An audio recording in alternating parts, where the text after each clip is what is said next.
Hey there, everybody. I'm Brad Barnes. I'm a certified master chef, and I'm coming to you on behalf of the U.S. Dry Bean Council today.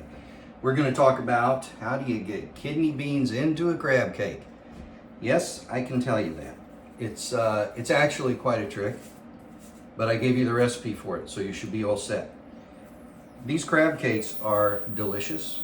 They have a higher level of nutrition, a little extra type of plant protein in there, and of course some really good soluble plant fiber. And that's because I've equaled the amount of crab meat with dark red kidney beans. Now those dark red kidney beans have had a special treatment. That special treatment is not a secret. I'm going to share it with you.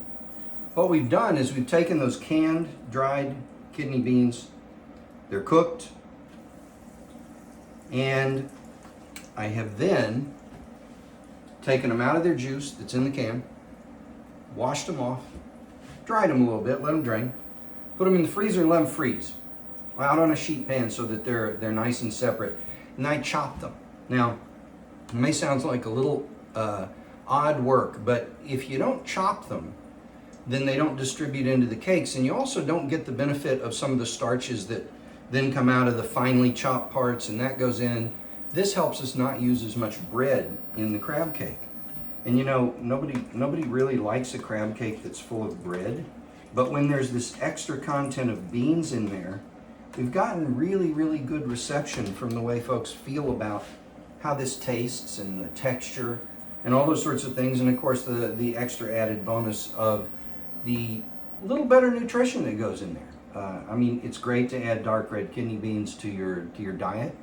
It builds variety. It builds really a bit of the nutrition. Like I said, increases the cellular fiber that you're eating.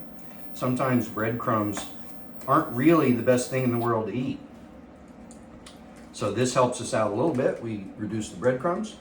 And then for an extra bonus, I've taken my white bean flour, and as I bread these crab cakes, I go into the white bean flour, let those soak up a bit of that so it forms a nice crust, goes into egg and milk batter, then it goes into a breadcrumb, and then right here into the fryer. So again, adding a little bit of that bean power to the outside of the crab cake, which helps truthfully with the crust and the texture of the crust and the way that it deals with moisture. So we get a crispier, really nice golden brown product.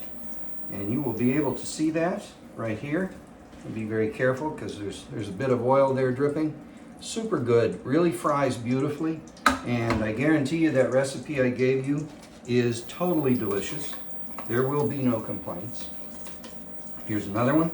So we got two of those, and of course, to serve these, you want to give a little bit of remoulade or a cocktail sauce, something like that. They're American traditions. They go really well all over the world. People love them. And this recipe is going to really prove out to be a favorite, I promise you. Really glad you could join us today, U.S. Dry Bean Council and me, showing you how to add beans to your diet. Thank you so much.